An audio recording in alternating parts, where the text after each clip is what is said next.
નમસ્કાર મિત્રો, ગઈ વખતના લેક્ચરમાં આપણે સ્વાધ્યાય 3.1માં 5 દાખલા જોયેલા. હવે આપણે છઠ્ઠા દાખલાથી આગળ વધીએ. છઠ્ઠો પ્રશ્ન એવો છે: વિજ્ઞાનની એક કસોટીમાં વિદ્યાર્થીઓના એક સમૂહે 100માંથી પ્રાપ્ત કરેલ ગુણ 85, 76, 90, 85, 39, 48, 56, 95, 81 અને 75 છે. તો પહેલો પ્રશ્ન છે, વિદ્યાર્થીઓએ મેળવેલ સૌથી વધુ અને સૌથી ઓછા ગુણ શોધો. આમાં 3 પ્રશ્નો છે, એમાંથી પહેલો પ્રશ્ન અહીંયા લખ્યો છે, વિદ્યાર્થીઓ મેળવેલ સૌથી વધુ અને સૌથી ઓછા ગુણ શોધો. તો આપણે આપેલા ગુણમાં જોઈએ તો સૌથી વધુ ગુણ જો 85, 76, 90, 85, 39, 48, 56, 95, 81, 75. તો જો 95 છે એ સૌથી વધારે ગુણ આપણને દેખાય છે અને સૌથી ઓછા ગુણ આપણે જોઈએ તો 39 દેખાય છે. તો લખીશું આપણે સૌથી વધુ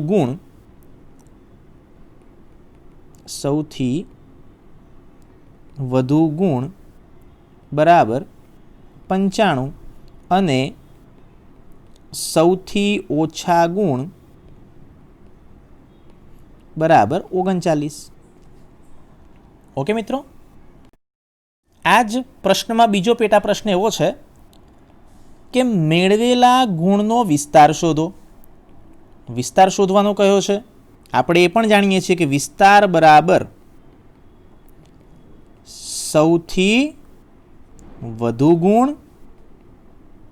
ઓછા સૌથી ઓછા ગુણ. તો સૌથી વધુ ગુણ કેટલા હતા? હમણાં જ આપણે લખ્યા 95. ઓછા સૌથી ઓછા ગુણ કેટલા હતા? એ પણ આપણે લખ્યા 39. બંનેની બાદબાકી કરીએ તો આપણને જવાબ મળે છે 56 ગુણ. તો મેળવેલા ગુણનો વિસ્તાર છે 56. એમાં ત્રીજો પ્રશ્ન છે કે સમૂહ દ્વારા મેળવેલા ગુણની સરાસરી શોધો. ગુણની સરાસરી શોધવાની છે. તો સરાસરીનું સૂત્ર આપણને ખબર છે, સરાસરી બરાબર, હવે એવું કીધું છે મેળવાયેલા ગુણની સરાસરી કીધી છે, એટલે આપણે લખીએ કે બધા ગુણનો સરવાળો છેદમાં સમૂહમાં રહેલા વિદ્યાર્થીઓની સંખ્યા. અથવા તો આપણે એનું જે સૂત્ર છે એ સૂત્ર જ લખી નાખીએ કે અવલોકનોનો સરવાળો છેદમાં અવલોકનોની સંખ્યા. આ પણ ચાલે. અવલોકનો એટલે ગુણ હતા, ગુણ લખી દઈએ, બધા એમનો સરવાળો કરીએ તો 85 વત્તા 76 વત્તા 90 વત્તા 85 વત્તા 39 વત્તા 48 વત્તા 56 95 81 અને +75 અને છેદમાં અવલોકનોની કુલ સંખ્યા. તો આ અવલોકનો આપણે કયા લખ્યા છે? આ 85, 76, 90, 85 આ બધા આપણે અવલોકનો લખ્યા. અને અવલોકનોની સંખ્યા કેટલી છે ગણી નાખ્યા. 1, 2, 3, 4, 5, 6, 7, 8, 9 ને 10 એવા 10 અવલોકનો છે. અહીંયાથી પણ ગણી શકીએ 1, 2, 3, 4, 5, 6, 7, 8, 9, 10. તો છેદમાં લખી દઈએ 10. ઉપરનો સરવાળો કરીએ તો એ આવે છે 730 છેદમાં 10. 0 0 ગયા એટલે વધ્યા 73 છેદમાં 1, એટલે માત્ર 73 લખીએ તો ચાલે. 73 ગુણ. તો અહીંયા સરાસરી ગુણ જે મળે છે એ 73 ગુણ મળે છે. ચાલો મિત્રો, હવે 7મા નંબરનો પ્રશ્ન જોઈએ.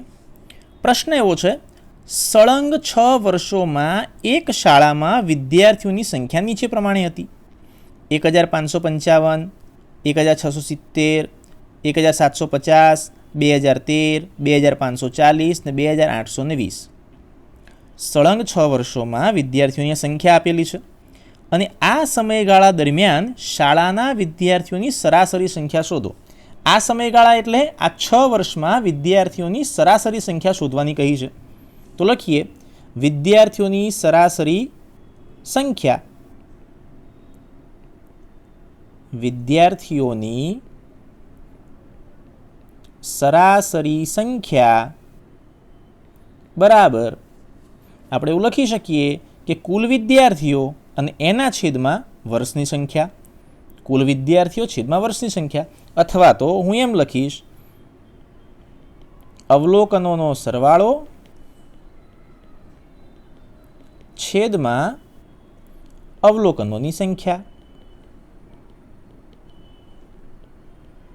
તો અહીંયા જુઓ તો મિત્રો, અવલોકનનો સરવાળો, આ જે અવલોકનો આપ્યા છે એનો સરવાળો કરી દઈએ. તો હું જુઓ લખીશ 1555 plus 1670 plus 1750 plus 2013 plus 2540 plus 2820 અને એના છેદમાં કુલ અવલોકનો છે આપણા 6. ઉપરનો સરવાળો કરી દઈએ તો એ આવે છે 12,348 સરવાળો આવે છે. તમારે ચેક કરી જોવાનો સરવાળો, અને છેદમાં આવે છે 6 અને આનો ભાગાકાર કરી દઈએ તો આપણને મળે છે 2058. 12,348 ને 6 વડે ભાગીશું એટલે આપણને 2058 મળશે. તો લખીશું છેલ્લે કે આમ આ સમયગાળા દરમિયાન શાળાના વિદ્યાર્થીઓની સરાસરી સંખ્યા 2058 છે. એવું લખવું પડે નીચે. મેં નથી લખ્યું, પણ તમારે લખવાનું છે. ચાલો મિત્રો, હવે 8મા નંબરનો આપણે પ્રશ્ન જોઈએ. 8મા નંબરનો પ્રશ્ન છે કે એક શહેરમાં કોઈ ચોક્કસ અઠવાડિયામાં પડેલ વરસાદ મિલીમીટરમાં નીચે દર્શાવ્યા પ્રમાણે નોંધવામાં આવ્યો છે. એક શહેર છે, અઠવાડિયામાં જે કંઈ પણ વરસાદ પડ્યો છે એને નોંધ્યો છે. દિવસ આપ્યો છે સોમવાર, મંગળવાર, બુધવાર, ગુરુવાર, શુક્રવાર, શનિવાર ને રવિવાર. અને જે તે દિવસે વરસાદ કેટલો પડ્યો છે પણ મિલીમીટરમાં બતાવેલો છે કે સોમવારે 0.0 મિલીમીટર વરસાદ, એટલે કે નથી પડ્યો એમ. મંગળવારે 12.2 મિલીમીટર, બુધવારે 2.1 મિલીમીટર, ગુરુવારે 0, શુક્રવારે 20.5 મિલીમીટર, શનિવારે 5.5 મિલીમીટર અને રવિવારે 1.0 મિલીમીટર વરસાદ પડેલો છે. હવે પ્રશ્ન એવો છે કે ઉપરની માહિતીને આધારે વરસાદનો વિસ્તાર શોધો. ફરીથી આવી જુઓ મિત્રો, વિસ્તાર એટલે શું? આપણે જાણીએ છીએ મોટામાં મોટું અવલોકન ઓછા નાનામાં નાનું અવલોકન. અહીંયા વરસાદની વાત છે તો સૌથી વધુ વરસાદ છે, ઓછા સૌથી ઓછો વરસાદ. તો લખી જોઈએ વરસાદનો વિસ્તાર બરાબર સૌથી વધુ વરસાદ ઓછા સૌથી ઓછો વરસાદ. તો જુઓ તો સૌથી વધુ વરસાદ કયો દેખાય છે આપણને? આપણે જોતા જઈએ, સૌથી વધારે વરસાદ દેખાય છે 20.5 જુઓ, અને સૌથી ઓછો વરસાદ તો સોમવારે અને ગુરુવારે 0. તો સૌથી વધુ વરસાદ લખી દઈએ 20.5 ઓછા સૌથી ઓછો વરસાદ 0.0 અને બાદબાકી કરીએ આપણે તો આપણને જવાબ મળે છે 20.5 મિલીમીટર. 20.5 મીમી વિસ્તાર મળે છે. ફરીથી જ્યારે વિસ્તાર માગે તો સૌથી મોટું અવલોકન ઓછા સૌથી નાનું અવલોકન. હવે આગળ વધીએ. આ જ દાખલામાં બીજો પ્રશ્ન છે કે આ અઠવાડિયામાં પડેલ વરસાદની સરાસરી શોધો. હવે સરાસરી શોધવાનું કહ્યું છે તો આપણે લખીશું સરાસરી બરાબર અઠવાડિયામાં પડેલો કુલ વરસાદ છેદમાં દિવસોની કુલ સંખ્યા. કુલ વરસાદ છેદમાં કુલ દિવસો. કુલ વરસાદ છેદમાં કુલ દિવસો. અને જો એવું યાદ ન રહે તો આપણે લખીશું અવલોકનોનો સરવાળો છેદમાં અવલોકનોની સંખ્યા. ચલો, અવલોકનોનો સરવાળો ઉપર જે અવલોકન છે આ 0, 12.2, 2.1, 0 આ બધા અવલોકનો છે તો એનો સરવાળો કરીશું આપણે. તો 0.0 પ્લસ 12.2 પ્લસ 2.1 પ્લસ 0.0 20.5 5.5 અને 1.1 અને છેદમાં અવલોકનોની સંખ્યા કેટલી છે? તો આપણે ગણી નાખીએ. તો કે 1, 2, 3, 4, 5, 6 અને 7. અઠવાડિયાના 7 દિવસ હોય, 7 દિવસના 7 અવલોકન એટલે ભાગ્યા 7. ઉપરનો સરવાળો કરવાનો, એ આવશે 41.3 છેદમાં 7 અને એનો ભાગાકાર કરીએ એટલે આપણને મળે છે 5.9 મિલીમીટર. તો અહીંયા અઠવાડિયામાં પડેલ વરસાદની સરાસરી મળે છે 5.9 મિલીમીટર. એટલે લખવું પડે નીચે, આમ વરસાદની સરાસરી 5.9 મિલીમીટર છે. એમાં જ ત્રીજો પ્રશ્ન છે, કેટલા દિવસોમાં વરસાદ સરાસરી વરસાદ કરતાં ઓછો પડ્યો છે? હવે આપણે જાણીએ છીએ કે સરાસરી વરસાદ કેટલો છે, તો સરાસરી વરસાદ હતો 5.9 મિલીમીટર. તો કેટલા દિવસો દરમિયાન આના કરતાં 5.9 મિલીમીટર કરતાં ઓછો વરસાદ પડ્યો છે? તો આપણે ચેક કરીએ.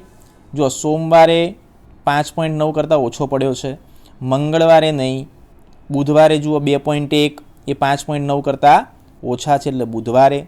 પછી ગુરુવારે જુઓ તો 0.0 એ 5.9 કરતાં ઓછા છે. શુક્રવાર તો 5.9 કરતાં વધારે છે એટલે એ નહીં આવે. શનિવાર યસ 5.9 કરતાં ઓછા છે અને રવિવાર એ પણ 5.9 કરતાં ઓછા છે. તો અઠવાડિયામાં કેટલા દિવસ વરસાદ છે એ સરાસરી વરસાદ કરતાં ઓછો પડ્યો? તો આપણે ગણી નાખીએ. જુઓ, આ 1, પછી આ 2, આ 3, આ 4 અને 5. તો અઠવાડિયામાં 5 દિવસ સરેરાશ વરસાદ કરતાં ઓછો વરસાદ પડ્યો છે. અઠવાડિયામાં 5 દિવસ વરસાદ સરાસરી વરસાદ કરતાં ઓછો પડ્યો છે. એટલું હવે તમારે જાતે લખવાનું છે. ચાલો મિત્રો, હવે 9મો પ્રશ્ન જોઈએ. પ્રશ્ન એવો છે કે 10 છોકરીઓની ઊંચાઈ સેમીમાં માપવામાં આવી અને નીચે દર્શાવ્યા પ્રમાણે પરિણામ મળેલ છે. 135, 150, 139, 128, 151, 132, 146, 149, 143, 141. હવે પ્રશ્ન છે પહેલા નંબરનો, સૌથી વધુ ઊંચાઈ ધરાવતી છોકરીની ઊંચાઈ કેટલી છે? પછી બીજો પ્રશ્ન છે, સૌથી ઓછી ઊંચાઈ ધરાવતી છોકરીની ઊંચાઈ કેટલી છે? અને ત્રીજો પ્રશ્ન છે, આ માહિતીનો વિસ્તાર કેટલો છે? તો માહિતીનો વિસ્તાર શોધવા માટે સૌથી વધુ ઊંચાઈ અને સૌથી ઓછી ઊંચાઈ આપણે શોધવી જ પડશે. તો જુઓ, આપણને પ્રશ્ન પણ કહ્યો જ છે, સૌથી વધુ ઊંચાઈ ધરાવતી છોકરી કોણ છે? આપેલા અવલોકનોને આપણે ચડતા કે ઉતરતા ક્રમમાં ગોઠવીને આપણે જાણી શકીએ છીએ, પરંતુ આપણને એમને પણ એ કર્યા વગર પણ અહીંયા સરળતાથી ખબર પડી શકે છે. જુઓ, 135, 150, 139, 128, 151, પછી 151થી કોઈ મોટું નથી. હા, જો સૌથી વધુમાં વધુ ઊંચાઈ કેટલી છે? 151. તો આપણે લખાય, સૌથી વધુ ઊંચાઈ ધરાવતી છોકરીની ઊંચાઈ 151 સેમી છે. મેં આખા વાક્યમાં નથી લખ્યું, તમારે આખા વાક્યમાં લખવાનું. શું લખશું આપણે? સૌથી વધુ ઊંચાઈ ધરાવતી છોકરીની ઊંચાઈ 151 સેમી છે. પછી બીજો પ્રશ્ન છે, સૌથી ઓછી ઊંચાઈ. ઉપર સૌથી વધુ ઊંચાઈ હતી, હવે સૌથી ઓછી ઊંચાઈ. તો સૌથી ઓછી ઊંચાઈ જુઓ તો ઉપર 135, 150, 139, 128, 151, 132, 146, 149, 143, 141. તો સૌથી ઓછી ઊંચાઈ આપણને કઈ દેખાય છે? 128. તો લખીશું શું કે સૌથી ઓછી ઊંચાઈ ધરાવતી છોકરીની ઊંચાઈ 128 સેમી છે. હવે છેલ્લો પ્રશ્ન, આ માહિતીનો વિસ્તાર કેટલો છે? તો માહિતીના વિસ્તાર માટેનું સૂત્ર આપણને ખબર છે. માહિતીનો વિસ્તાર બરાબર સૌથી વધુ ઊંચાઈ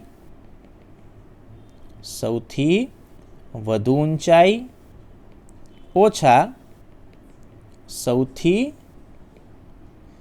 ઓછી ઊંચાઈ. તો સૌથી વધુ ઊંચાઈ કેટલી છે જુઓ તો 151, સૌથી ઓછી ઊંચાઈ 128, તો બંનેની બાદબાકી 151 ઓછા 128 અને આ બાદબાકી કરીશું તો આપણને મળશે 23 સેમી. તો માહિતીનો વિસ્તાર એ 23 સેમી જેટલો છે. ચાલો મિત્રો, હવે ચોથા નંબરનો પ્રશ્ન છે, છોકરીઓની સરાસરી ઊંચાઈ કેટલી? એ જ પ્રશ્ન નંબર 9માં ચોથા નંબરનો પ્રશ્ન આવ્યા આપણે, છોકરીઓની સરાસરી ઊંચાઈ કેટલી? હવે સરાસરી ઊંચાઈ કીધી છે તો લખીએ કે સરાસરી ઊંચાઈ બરાબર, આપણે જાણીએ છીએ કે અહીંયા આપણે એવું લખી શકીએ કે છોકરીઓની કુલ ઊંચાઈ છેદમાં છોકરીઓની કુલ સંખ્યા, અથવા તો આપણે એવું લખીએ અવલોકનોનો સરવાળો છેદમાં અવલોકનોની સંખ્યા. તો અવલોકનોનો સરવાળો કરીએ, બધા જ અંકો અહીંયા લખું છું, 135 plus 150 plus 139 plus 128 plus 151 plus 132 plus 146 plus 149 plus 143 plus 141 અને કુલ અવલોકનોની સંખ્યા એને છેદમાં લખી દઈએ. આપણને કીધેલું જ છે કે 10 છોકરીઓ છે, અથવા તો આપણે આપણા જે અવલોકનો છે એ ગણી શકીએ, 1 2 3 4 5 6 7 8 9 10, તો છેદમાં લખી દઈએ 10. ઉપર જે અંકો આપ્યા છે અંશમાં, આનો સરવાળો કરી દઈએ અને એનો સરવાળો કરવાથી આપણને મળે છે 1414 છેદમાં 10 તો ખરા જ. હવે 1414 છેદમાં 10 વડે ભાગીએ એટલે 1 પોઈન્ટ કાપીને લખવું પડે, 141.4 સેમી. આમ સરાસરી ઊંચાઈ 141.4 સેમી છે. ચલો પ્રશ્ન 9માં જ છેલ્લો પ્રશ્ન છે, કેટલી છોકરીઓની ઊંચાઈ સરાસરી ઊંચાઈ કરતાં વધુ છે? કેટલી છોકરીઓની ઊંચાઈ સરાસરી ઊંચાઈ કરતાં વધુ છે? તો આપણે જાણીએ છીએ કે સરાસરી ઊંચાઈ કેટલી હતી, હમણાં ગણીને આપણે, તો સરાસરી ઊંચાઈ આપણને મળી હતી 141.4 સેમી. હવે એના કરતાં વધારે ઊંચાઈ હોય એ જોવાની આપણે. શું 135 એના કરતાં વધારે છે? ના. 150 એના કરતાં વધારે છે? તો કે હા. 139 એના કરતાં વધારે છે? ના. આ 128 એના કરતાં વધારે છે? તો કે ના. આ 151 એના કરતાં વધારે છે 141.4 કરતાં? તો કે હા. આ 132 ના. 146 હા. 149 તો કે હા. 143 એ પણ હા. અને 141 એ ના, કારણ કે 141.4 કરતાં એ નાની છે. તો હવે આપણે ગણી નાખીએ કે 1 2 3 4 અને 5. તો કેટલી છોકરીઓની ઊંચાઈ સરાસરી ઊંચાઈ કરતાં વધુ છે? તો લખવાનું 5 છોકરીઓની ઊંચાઈ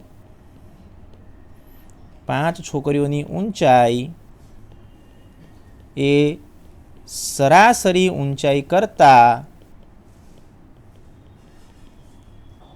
વધુ છે. ઓકે મિત્રો, તો અહીંયા આપણે સ્વાધ્યાય 3.1 સમાપ્ત કરીએ છીએ. નવા વિડીયોમાં મળીશું આપણે નવા ટોપિક સાથે. ત્યાં સુધી આવજો.